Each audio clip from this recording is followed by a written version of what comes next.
This is a good time to Other switch than to that something, too. yeah, other I than something actually just so bizarre, like the father just completely fabricating all of this and the child going along with it, and that's crazy. I mean, anything's possible, but you know, Yeah, and that's one I of the mean, things I've said a couple times, I believe, about the Sophie case is um maybe it wasn't the Sophie case. I just said the almost the exact same phrase 2 nights ago or the night before that great where minds do think alike.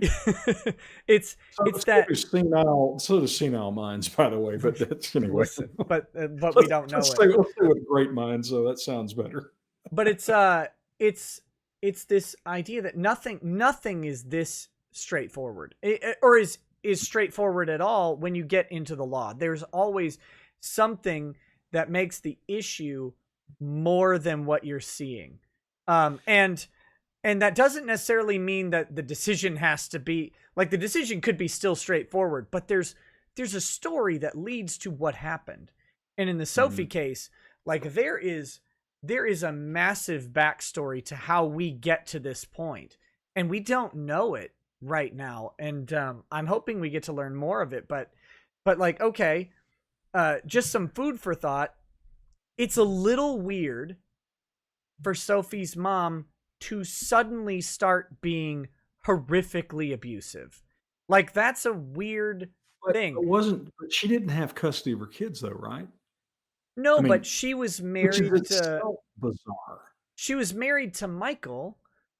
And Sophie's 9. They've been divorced for 3 years, so we can imply at least that for 6 years she's involved in this kid's life, Yeah. and and so you have to wonder then, was there abuse going on beforehand, for example? And there may not have been. It's not Well, entirely. as I It's not an understand it, the abuse supposedly happened by the boyfriend, not by mom. Mom but the allowed it to happen, but and watched, oh, observed the that's abuse. right. I forgot about that.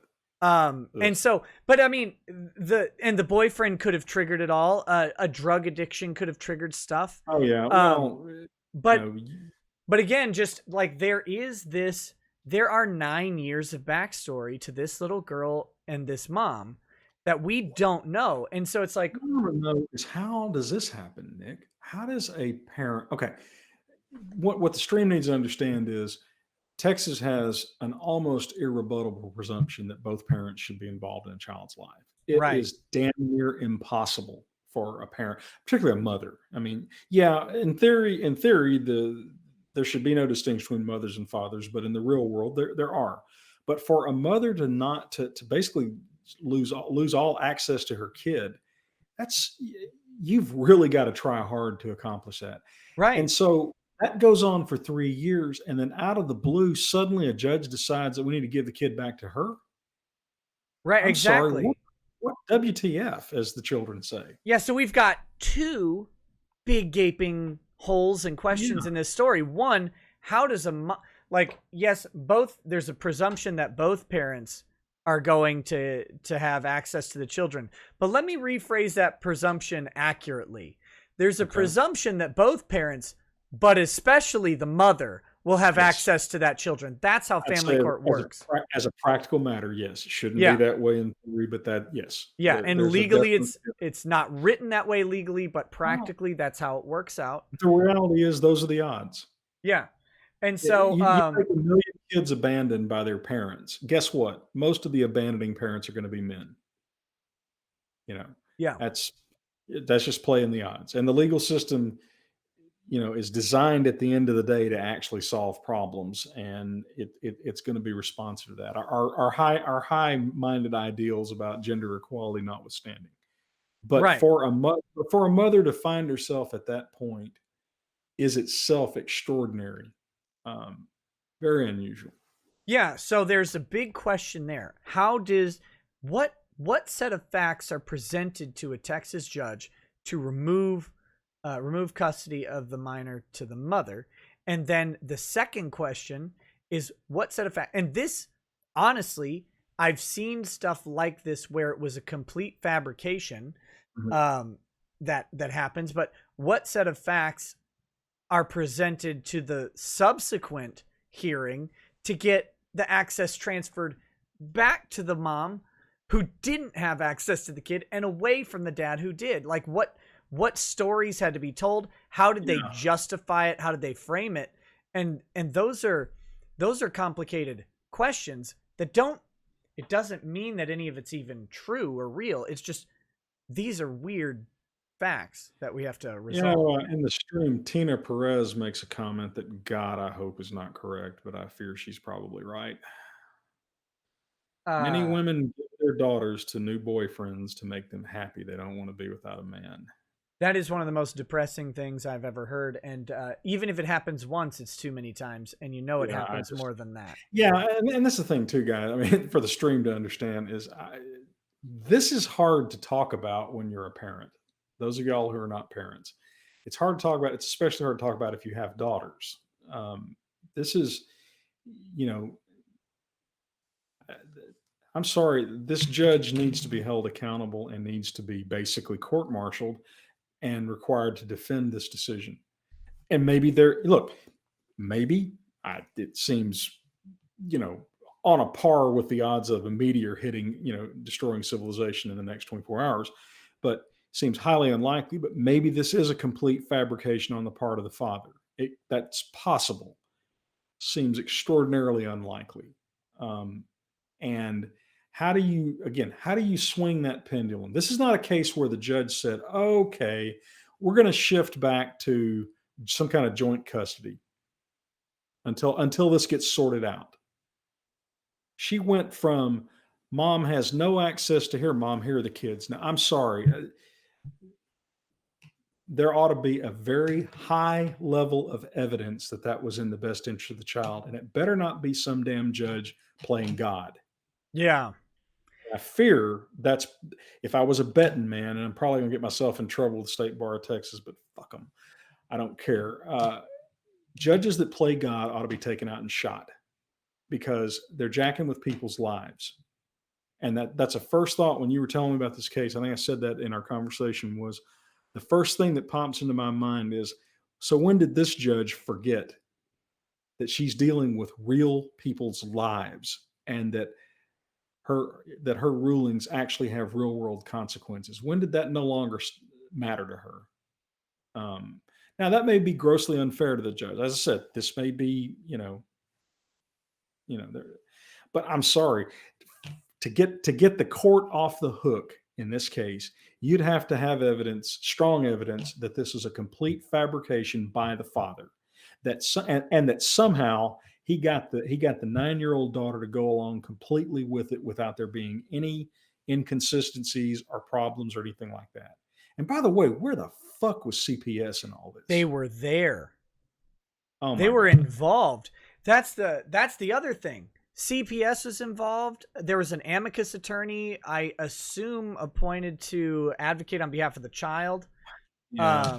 There was some there. One of the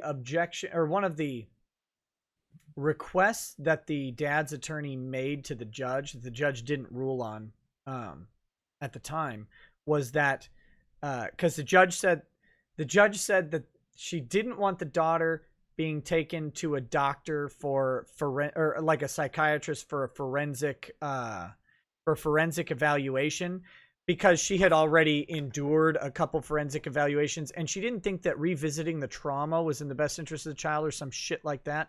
So the judge, wait, stop. That means then there was trauma. I know how that sounds. I get it. But so the dad's attorney said, wait, judge, how about, if we get an amicus attorney back in here, because this is also weird. They had an amicus attorney who had an active motion before the court, but they dismissed the amicus attorney before resolving that motion. Okay. And they had not. I'm sorry. The obvious conclusion is the fix was in somehow. They hadn't appointed looks like. Right, and they hadn't appointed a subsequent amicus attorney. I don't know what the motion was for. Well, it sounds like the judge didn't like the amicus attorney doing her job. Yeah. So the dad's attorney said, well, when we get another amicus attorney, are they going to do another forensic evaluation? And if they do, can we actually get it done by a psychiatrist or psychologist this time, or someone qualified to do so? Because the amicus attorney was not qualified to do it. So apparently that amicus attorney like did an evaluation of a 9-year-old, but is obviously not a licensed, No, an mental amicus health attorney worker. for the stream, an amicus attorney is just is another attorney that's appointed to represent the interests of the child. But that person is an attorney. they're they're not a social worker. They're not a trained psychologist or anything like that. In theory, you could Um, have a psychologist who is also an attorney, but they would have killed themselves a long time ago. and the reality is, in most cases, the amicus attorney rubber stamps everything because there's really nothing to, it's a check the box kind of thing. But if the amicus attorney filed a motion, the court didn't rule, then that itself is fairly extraordinary to dismiss an amicus attorney. Yeah, I'm not sure. I don't know if the judge dismissed them, if the Yeah. amicus attorney recused themselves or something. But that was one of the questions at the hearing was, are we gonna get another amicus attorney because we have an active motion by the attorney before the court? Yeah. And I'm not sure what the nature of the motion even Well, was. and again, I've never been in this judge's court. I don't know her. But I'll tell you, I have seen this particularly in the family law space. Uh, there seems to be a fair amount of just making it up as you go along in family law court. Oh yeah. Um, Oh, it's Really, I mean, the most frustrating thing is yeah, that no, I family mean, court doesn't have the same rules as the rest of court. no, and I managed the successful reelection campaign of a family law court judge who's a friend of mine, and was a good judge, but she was awful at that. I used to tease her and say, when are you going to issue your rules of civil procedure? Because they don't. I didn't practice in her court. One of my lawyers got really crossways with her because he insisted on trying to apply the Texas rules of civil procedure in her court. You can't do that in a And family because court. they're all so fierce, but I mean that's the thing too is in family law court it just seems to be a whole lot more of no, I'm just going to do what I want to do. And congratulations, if that's what happened, congratulations, Your Honor, you just moved us closer to a third world country because that's what you're doing. Well, You know, here's how they do it. They just, and you'll notice this in guys, if you watch that Zoom hearing, or yeah, I got to watch the hearing. I haven't had a chance to watch that or if yet. you even watch the leaked video from the prior hearing, you'll hear the judge just say, I find it's in the best interest of the child that ... And family court attorneys believe, or not attorneys, judges believe that if they just say those magic words, then everything is okay. And the reason they believe that is because that's how it is. If they find Yeah. something in the best interest of the child, then it is in the best interest of the child. And ultimately, that is the legal standard required for family court, because there isn't a federal Supreme Court to slap the states down to say that No. that is bullshit. No, it is, and I'm sorry. The best interest of the child standard is, I think you'd agree with me, one of the most pernicious things that our legal system has ever come up with. Because it's not the best interest of the child. It's the thing that I think is right from the Well, judge's perspective. what it does, Nick, is it trumps and throws out all notions of due process. Yeah. It literally gives the judge, who by the way is just a lawyer, yeah, and probably not a particularly good lawyer, frankly. I mean, again, I'm just shooting straight. But in any event, there's no particular reason to assume that this was a particularly good lawyer, right? Yeah. Because they change jobs. People who are really good at what they do don't tend to change jobs. Being a judge is a different job. All right, so you got somebody that was just a lawyer, not suddenly imbued with the wisdom of Solomon when they put the black robe on. So yeah, let's get a legal standard out there that will just let them do whatever the hell they want to do, and then clothe it and give them cover.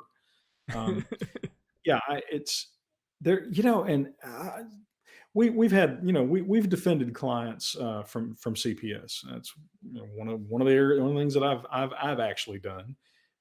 Again, when you represent some of the clients you represent, they got grandkids and kids that get in trouble and so forth. But you know, I remember having a long conversation with a CPS worker who was overreaching. And I said, I don't care. We're not going to go along with it. And if I have to, we'll fight you all the way to the Supreme Court. But you and I both know y'all won't go that far, because if the Supreme Court ever actually hears a case involving what you're doing, it's going to be a fundamental due process issue. The right to raise your children, by the way, is a fundamental right under the US Constitution. Yeah. And that means that any law that impairs that is subjected to the highest level of scrutiny there is. So CPS, that's why you can't find any cases on it, because CPS, they bail. But I was telling her, I said, what it troubles me greatly that you can literally show up to somebody's house and say, with a police officer in tow, and say, "Hi there, I'm from CPS. Prove to me that you're a good parent." Yeah. I said, as a parent myself, that's horrifying. I had And I said, oh, go ahead. but what's worse, Nick, is here's the thing though. If you don't let them do that, there are going to be some kids that'll die who otherwise wouldn't have. I mean, it Yeah. is a tension. And that's the thing about the law that everybody needs to bear in mind, is it's not perfect. And good God, in family law especially, our ability to create problems is orders and orders of magnitude greater than our ability to solve. You know. Anyway, I'm sorry I interrupted you. Go ahead. No, I was gonna say. Oh, you froze up for a second. There, you're back. Okay, perfect. There. I was gonna say I have a friend who had a CPS issue with an ex, and when CPS came to talk to my friend, they were saying, they asked about discipline and stuff like that, and I can tell you with confidence that my friend would never lay their hand on that child. Actually, almost to like a frustrating degree. Just will, Sure. Sure. Where it's like, just grab them and move them or whatever. But no, the child was never in danger in my friend's care.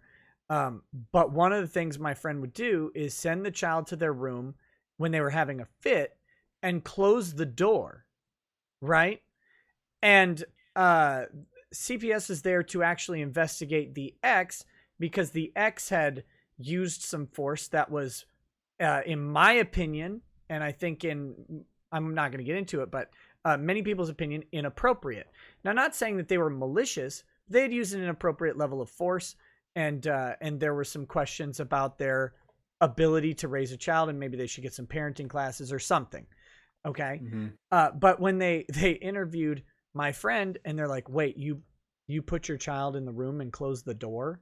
And they're like, "Yeah, they're having a fit. And if you put them in the room and close the door, they're removed from the reinforcement." Like a parenting class answer here. Right. They're removed from the reinforcement of their actions, and they have to calm down. Oh, you can't close the door. Yeah, that's the sound of the goalpost being moved on you. Yeah, and it's like, wait, what do you mean I can't close the door? You're here talking. Yeah. And it's like, you're here, you're supposed to be here telling this person they can't use force against a child, and you're telling me that I can't put my child in. And this isn't a closet. This is a room, like a 12 by 13 room, a full-size bedroom. Like, you're telling I can't put my kid in their own bedroom to calm down when they're having a fit? Yeah, and show me where is that written down? Well, but that's a problem, right? It's all subjective. And my run-ins with CPS, I am certain there was no abuse. These were situations where there were vindictive reporting, and anybody can that call never CPS. Happens. Yeah, I mean, and so my operating procedure was, I gave them immediate access to the kid at my office. They can interview the kids, they can interview the parents, they can go to a house visit, but I'm there at every step of the way. And I made it very clear to the CPS workers, I know you've got a job to do, and that's fine, but we will not be cooperating with you except for you to determine that there's no abuse. You will not be getting involved in my clients' lives, because that's the real problem with CPS. They come sweeping in, and most people who get CPS called on can't afford a lawyer. Even the ones that can often don't think about it. If so you can afford a lawyer, if you can afford a lawyer and CPS shows up at your house, get one immediately. Yeah, I can't stress that enough. Because they show up with a cop and they're like, look, we need to come in and talk to your kid. We're from the county and we've got some concerns about your child. And people are so immediately, and they should be, terrified of that line of statements that they go, oh yeah, come in immediately. I definitely want you to think I'm not hurting my kid. Right. It's like, that's ideally not the approach. Ideally, you say, stop. I'm calling my lawyer. Right. If you have a lawyer, again, my clients, I'm on speed dial, Yeah. so it's a different situation. But no, but what CPS will do is they'll get in. You'll sit there, and as a parent, you'll voluntarily give away your rights by contract. You'll sign off and say, "Yep, I agree to do this, that, and the other thing," and now you're effectively on probation. Yep. And you get yourself into this molasses of trying to get done. I don't play that game. Lemon Party says, can't you just tell CPS to fuck off? Yes, you can. And but unless they go ahead and have your lawyer on tap, because what they'll do is they'll go to a judge and get a court order. Right. But unless they show up with that court order, and this is where a lot of parents get ham-boned in the first place, is they show up and the parents let them in and start talking to them immediately, and then that's just sitting there building their case for a subsequent order. Yeah. But if they show up without an order and they say, "Hi, we're from CPS and we want to talk," you can literally say "fuck off" and close the door. Now, I wouldn't recommend that course of action. I would say, "No, thank you. I don't really want to talk to you," and close the door. I'm going to call an attorney, and then if you want to give me your business card, I'll call you back. There's no abuse going on right now, but unless you've got a warrant or are willing to have this officer force the issue, I'm not letting you in, and I'm through talking with you. What's great about being a lawyer, though, is if they came to my house, I would say, "Fuck off," and close the door. Well, but that's the thing, Nick. You and I will never see. They don't come to people like us. No, not a chance. Because it's like, I've got a 1911 behind my back, and you're on my property. You have about 10 seconds to get off it. No, but I mean, really, that's one of those areas where the minute the legal system said what's most important is that we protect a child's life regardless. That sounds so obviously reasonable, doesn't it? Yeah. But like so many other glib statements, the implications of that can become truly horrific, because that standard can literally justify anything the state wants to do. I love this expression. It's popping up in chat. Hippity hoppity, get off my property. Yeah, I like